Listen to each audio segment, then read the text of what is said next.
अम्मा, आपको हलवा नहीं मिलेगा। दादी, आज मम्मी ने हलवा बनाया है, बहुत टेस्टी बना है। आपने खाया क्या? 15 वर्षीय पोती दादी गायत्री जी से बोली। दादी, अच्छा, मम्मी ने हलवा बनाया है, मुझे बताया ही नहीं। क्यों भाई नीता, क्या बात है, मुझे हलवा क्यों नहीं दिया? गायत्री जी की बहू से शिकायत करने लगी। बहू, अम्मा जी, आपकी शुगर बढ़ी हुई है ना, 3 दिन पहले ही तो टेस्ट करवाया था, क्या आपको पता नहीं? फिर मैं आपको हलवा कैसे दे दूं? नीता ने कहा। बहू रानी, क्यों, क्या फ़र्क पड़ जाता है? अगर 2 चम्मच हलवा खा लूँगी, 1 गोली और दे देना, पर मुझे तरसाओ तो मत। तुम्हें पता है ना कि मुझे हलवा बहुत पसंद है, और किसी की पसंद की चीज़ को उसे ना देना, उसके लिए तरसाना, तो वो तो गलत है ना। कल को अगर मैं मर गई तो तुम्हें ही पश्चाताप होगा कि अम्मा को बेकार ही हलवे के लिए तरसाया। 2 चम्मच खा लेती तो क्या फ़र्क पड़ता था, 1 गोली और ज़्यादा दे देती। बहू, अम्मा, मरे आपके दुश्मन, आप तो हमें इमोशनली ब्लैकमेल कर रही हो, कहकर नीता ने एक कटोरी में 2 चम्मच हलवा डाला और गायत्री जी को दे दिया। वे बहुत प्रसन्न हुई और बड़े शौक से उन्होंने उस हलवे को स्वाद लेकर खाया। फिर बोली, सचमुच बहुत टेस्टी हलवा बना है। सभी एक साथ मुस्कुराने लगे। 80 वर्षीय गायत्री जी अपने बेटे अनुज और बहू नीता तथा 2 पोतियों के साथ रहती हैं। 5 वर्ष पूर्व उनके पति का देहांत हो गया था। एक बेटी है जो दूसरे शहर में रहती है और साल में 1-2 बार मिलने आ जाती है। गायत्री जी अपने समय में पीएचडी करके कॉलेज में प्रोफेसर रह चुकी हैं। वह काफ़ी पढ़ी लिखी थी। रिटायरमेंट के बाद वे पूरी तरह से घर गृहस्थी में रम गई। उनकी खुद की शादी भी देर से हुई थी और फिर उन्होंने अपने बच्चों की शादियां भी कुछ बड़ी उम्र में ही की। इसलिए उनकी उम्र 80 वर्ष होने के बावजूद अभी पोतियां नातियां पढ़ाई कर रही हैं। आरंभ से ही गायत्री जी बिंदास अलमस्त स्वभाव की थी। बच्चों के साथ भी एकदम खुली, मिलनसार और दोस्त की तरह रहती थी। जो बात उन्हें ठीक नहीं लगती उसे सीधा कह देती थी। घुमाने फिराने की आदत उनकी थी ही नहीं, और अगर सामने वाले को बुरा लग गई उनकी बात तो उसे बाद में समझा भी देती थी। इसलिए बच्चों के साथ उनका तालमेल बहुत अच्छा था। बहू भी अच्छे परिवार से थी और गायत्री जी के साथ उसके विचार भी मेल खा गए। पति जब बीमार पड़े तो उन्होंने गायत्री जी से कह दिया था कि मेरी पेंशन तुम बच्चों को दे दिया करना, और तुम्हारे स्वयं की पेंशन अच्छी खासी है, उसे तुम अपने लिए व्यक्तिगत रूप से खर्च करना। आर्थिक रूप से किसी पर भी निर्भर रहने की जरूरत नहीं पड़ेगी। जीवन बहुत सहजता से, आनंद से कट जाएगा। उन्होंने पति की बात को गांठ बांध लिया था। अम्मा, आज हम अपने लिए बाहर का खाना ऑर्डर कर रहे हैं, तुम्हारे लिए क्या मंगाना है? नीता ने गायत्री जी से पूछा। गायत्री जी, तुम लोग क्या मंगवा रहे हो? गायत्री जी ने कहा तो नीता बोली, अभी तो नूडल्स मंगवा रहे हैं और साथ में पास्ता या बर्गर, बच्चों को जो खाना होगा मंगवा लेंगे। आप बताइए, आपके लिए क्या मंगवा दें?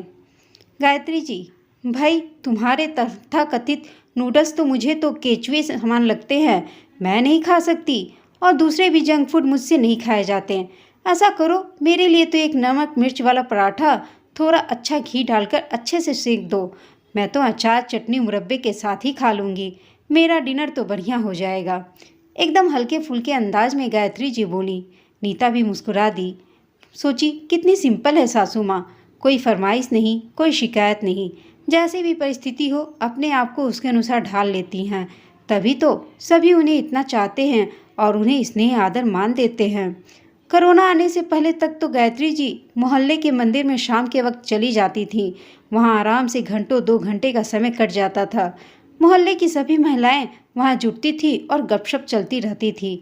लेकिन कोरोना काल में जो 1.5 साल तक घर में बंद रहें तो उसके बाद बाहर जाना बहुत कम हो गया। अब तो बेटा बहू भी कहते हैं कि शाम के वक्त बहुत भीड़ होती है, रोड पार करना भी मुसीबत है, आप अकेले मत जाया करो बाहर, क्योंकि मंदिर जाने के लिए बड़ी व्यस्त सड़क पार करनी पड़ती है।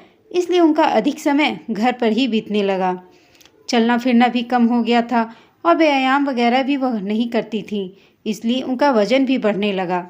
एक दिन बातों ही बातों में बेटे ने कह दिया, अम्मा, तुम्हारा वजन बहुत बढ़ रहा है, थोड़ा कंट्रोल करो, नहीं तो आगे जाके परेशानी होगी। बड़ी जोर से ठहाका लगाते हुए गायत्री जी बोली, बेटा, मेरे वजन बढ़ने से तुम्हें कोई तकलीफ नहीं होगी, क्योंकि मरने के बाद किसी ने नहीं उठाना है मुझे। वह तो वैन आएगी वैकुंठ धाम की और ले जाएगी शमशान घाट तक। तुम्हें क्या फ़र्क पड़ता है मेरा कितना भी वजन हो। इस तरह से हंसकर बात को टाल दिया। बेटा बहू अवाक देखते रह गए कि कितना जिंदा दिल और बेफिक्र विचारों वाली अम्मा है उनकी, वरना इस उम्र में तो बड़े लोग छोटी छोटी बातों का कितना बुरा मान जाते हैं। एक दिन उनकी बड़ी पोती बोली, अम्मा मेरे पास जो मोबाइल है उसमें सारे पुराने फंक्शन हैं। मैंने मम्मी पापा को कितनी बार कहा नया मोबाइल दिला दो, मेरी सारी सहेलियों के पास स्मार्टफोन है। तुम्हारे पास तो बहुत पैसे हैं ना, तुम ही दिला दो ना। अम्मा मुस्कुराई, फ़ोन दिलाने में तो कोई हर्ज नहीं, लेकिन पहले तुम्हारी मम्मी पापा की परमिशन लेनी पड़ेगी। अगर सच में तुम्हें ज़रूरत होगी तो ही मैं तुम्हें ज़रूर दिला दूंगी। सभी की सहमति से 2 महीने बाद अम्मा ने पोती को स्मार्टफोन दिला दिया। पोती सभी सहेलियों को बड़ी खुशी से बता रही थी कि मुझे दादी माँ ने यह फ़ोन दिलाया है। गायत्री जी अपनी 3-4 सखियों के साथ जो अपने पतियों को खो चुकी थी, प्रोग्राम बनाया कि शहर के किसी दर्शनीय स्थल पर पिकनिक जाकर मनाया जाए। सवेरे जाकर शाम को वापस आ जाएंगे। जब यह बात बेटे बहू को पता चली तो बेटा बोला, अम्मा आपको भी इस उम्र में पिकनिक का क्या शौक़ लगा? आपकी सभी सहेलियां भी इसी उम्र की हैं। कहीं कोई गिर पड़ गई तो लेने के देने पड़ जाएंगे।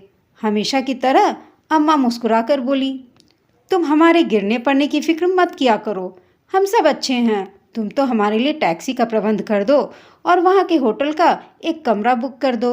हम सभी मिलकर एक कमरे में रहेंगे, वहीं खाएंगे पिएंगे, एंजॉय करके शाम को उसी टैक्सी से वापस आ जाएंगे। चिंता करने की कोई ज़रूरत नहीं। बेटे को अम्मा की बात माननी पड़ी। अगले हफ्ते अम्मा अपनी सहेलियों के साथ पिकनिक पर निकल गईं। पूरा दिन खूब गपशप की, अपना मनपसंद खाना मंगाकर खाया, फिर कुछ देर अंताक्षरी खेली, खूब गाने गाए, पुराने दिनों को याद किया। सभी ने वादा किया कि साल में 1-2 बार इस तरह की पिकनिक का प्रोग्राम बनाते रहेंगे। सभी का कहना था कि अगर बदकिस्मती से उनके पतियों का साथ छूट गया है तो इसका अर्थ यह नहीं कि जीवन खत्म हो गया।